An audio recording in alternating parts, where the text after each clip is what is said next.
So I'm going to tell you a little bit about the Arcus UV spectrograph this morning, TAUS.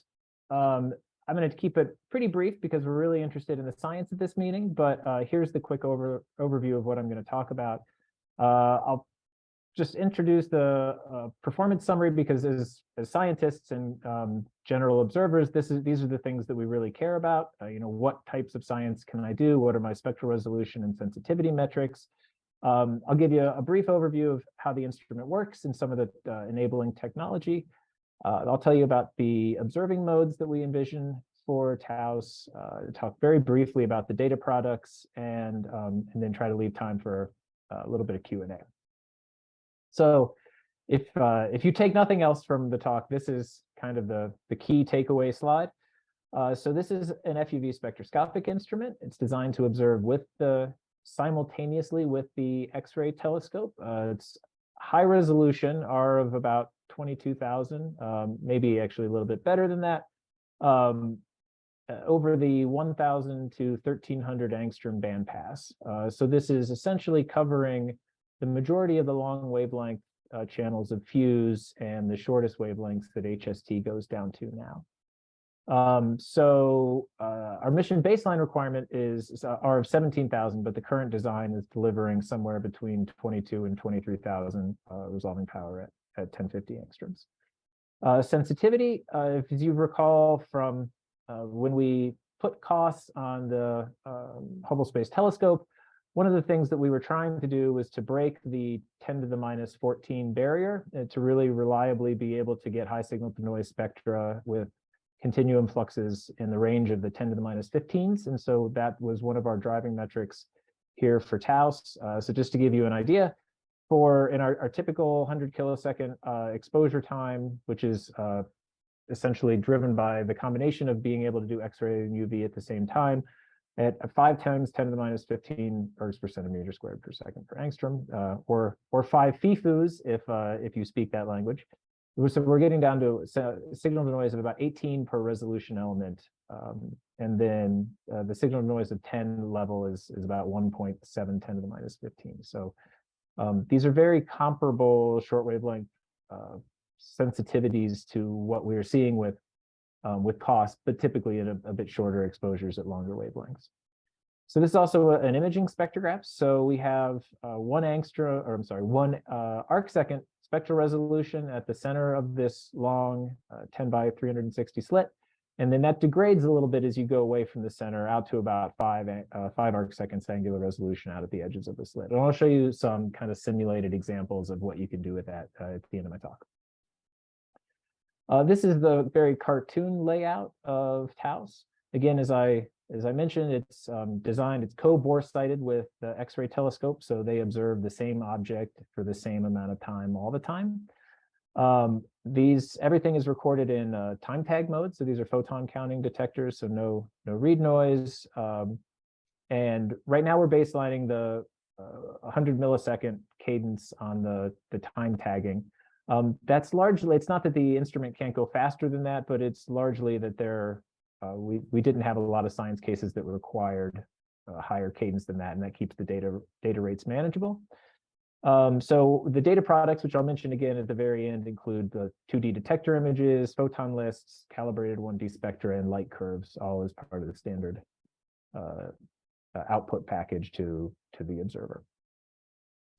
What does this look like? This is a 60 centimeter off-axis Cassegrain telescope feeding a 2-bounce UV spectrograph.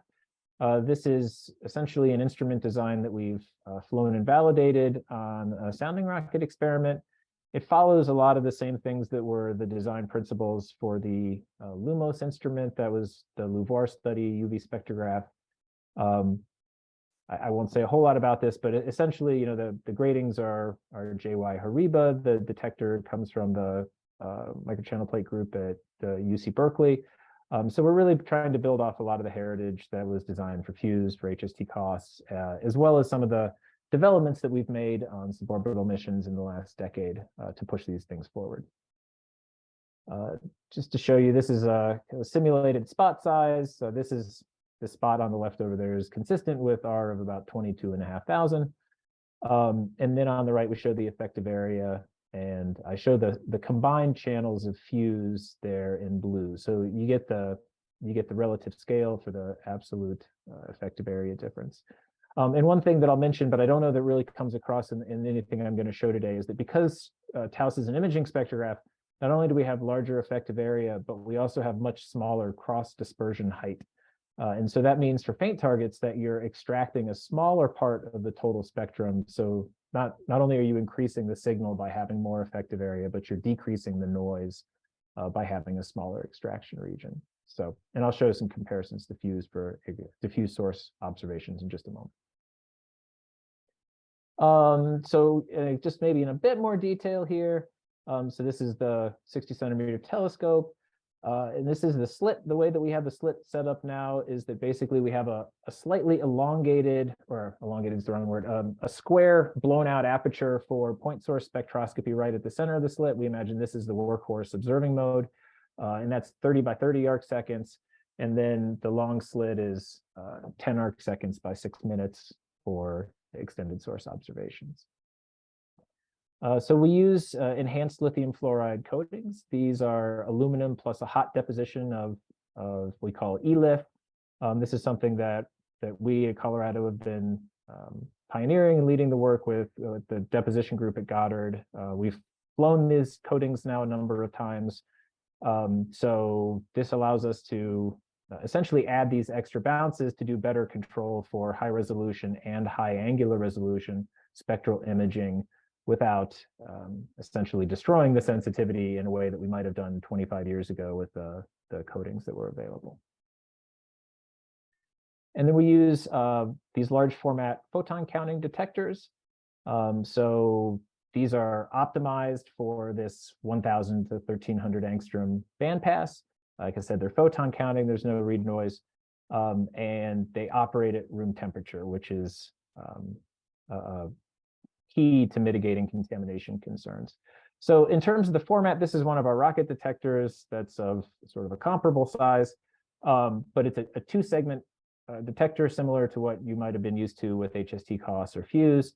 So there is a little gap in the middle between the two band passes, and we have an adjustment mechanism on the grating to essentially fill in that gap for people who want to do that. But if you don't need to do that, then you don't need to do that. So okay, so this is the like I said, the workhorse observing mode is going to be point source observations. So the standard observing setting is going to be 1000 to 1300, but of course we can adjust the grating to fill in the gap. So you can actually cover from 970 to 1350 if you have the tilt selected. So if you're, for instance, your science really wants oxygen 6 and carbon 2 at 1335, you can just pick the right grading setting to do that. On the other hand, if you don't care about carbon 2 and you really want to get oxygen 6 and 977 carbon 3 in the same setting, you can pick the setting to do that. So let me mention something that is, so the point source spectroscopy, this is the way we did things primarily with fuse and HST. Oh, I'm sorry, I forgot I had these on here. So these are the signal to noise plots versus the continuum flux level. So they're the levels that I showed you earlier for signal to noise 10 and 20. This is a simulated starburst galaxy at redshift 0.1, and these are the signal to noise that you would receive at these flux levels that are shown there. So this is an actual simulation. And so this gives you an idea about being able to see the actual narrow ISM diagnostics in that host galaxy, but this also has an offset intergalactic absorption system of oxygen 6 that you can see. Where's my cursor? There it is. You can see oxygen 6 absorption there and there. And so these are all at comparable column density levels and signal to noises that we would expect for this type of observation. All right, and this is what I was going to say. This is something where we haven't really been able to do much in the past, but one of the things that we wanted to try to do by building this as an imaging spectrometer is being able to do long slit mapping in the far UV for the first time. So just to give you an idea, there's the tau slit projected on an image of M82 over on the left-hand side, and there's the fuse mid-res slit shown up in the upper right. So one can imagine actually being able to create spectral maps now of, say, a 1 arc minute by 6 arc minute region. And I'm sorry, this is my PowerPoint version of this slide. My my graphic artist has not yet had an opportunity to take a swing at this. But essentially, I'm picking this map just because it essentially maps the M82 like outflows. But you can imagine doing other things. So if we imagine trying to do the same experiment with FUVs, and now I've put a whole bunch of FUVs mid-res observations on there, you can see the exposure time required to map out a 1 by 6 minute region. And so on this plot on the left, I'm showing all sorts of different environments that emit oxygen-6 or emit continua at these wavelengths. So all the way from galactic supernova remnants down here at the bright end. And so you can see you could create these maps in less than 1,000 seconds. This doesn't include repointing, but just the raw exposure times, all the way up through intermediate, low intermediate redshift starbursting galaxies, and then all the way out to diffuse oxygen-6 circumgalactic halo gas and the handful of galaxies that were observed in individual sightlines from FUVs. So that's where these measurements come from. And then you can see the comparable time that it would take to do this with FUVs. So, we're talking about essentially a spectral mapping speed increase of over 2 orders of magnitude for being able to do diffuse sources. And of course, right, while we're doing this, you're also getting a spectrum of every point source that's in the map there. So, and those will be much faster. So this map is set up for a 10 arc second by 5 arc second resolution element to signal to noise of 5. That's because I kind of set this up to do diffuse, far away, faint things. If you also wanted to map something that's much closer, like a supernova remnant, you could do that at higher angular resolution and higher signal to noise. So these points that I have circled here are galactic supernova remnants, where instead of this 10 arc second by 5 arc second to signal noise 5, this is 1 arc second imaging to signal noise 10. And so you can see, you could paint out big regions of galactic supernova remnants in less than 10,000 seconds. So that's just kind of an overview plot, or a few overviews of the spectral imaging. Data products, I'm an HST, a Hubble hugger. So our data products look a lot like the data products we know and love from HST. So we would imagine having core tag files that are the wavelength, cross dispersion profile, time, pulse height, photon lists that you could create 2-dimensional maps, and you could do all of your own manipulation for light curve creation. We would be delivering X1D files, so wavelength and flux calibrated 1-dimensional spectra. And then I don't have a picture of it, but we would also imagine doing or automatically producing light curve files for every observation. Again, this will look familiar if you've observed with HST or FUVs before. So that's really it. That's the quick summary. I'm glad to take any questions you got about the instrument or its capabilities. Thank you, Kevin. So, we have one question in the chat from Junji Mao. Is the effective area shown in the plot for Taos versus FUVs for 1 slit or 10 slits in total? Right, that's the total time to map out that 1 arc minute by 6 arc minute region that I talked about. So the things that go into that are the difference in effective area, the difference in the number of pointings that are required, because FUVs doesn't have any appreciable angular resolution within the slit. So you have to repoint many times to map that out with FUVs, and as well as the lower background levels in Taos. So it takes essentially everything into consideration. For point sources, for bright point sources, the biggest difference is the effective area. For faint point sources, it's the effective area plus the smaller extraction region, which gives you more than just the effective area increase in sensitivity for faint sources. Todd asks, are there bright object limits? Yes, there are bright object limits. So these detectors are not sensitive to permanent gain sag the way that our HST cost detectors, which are 25 years old, were.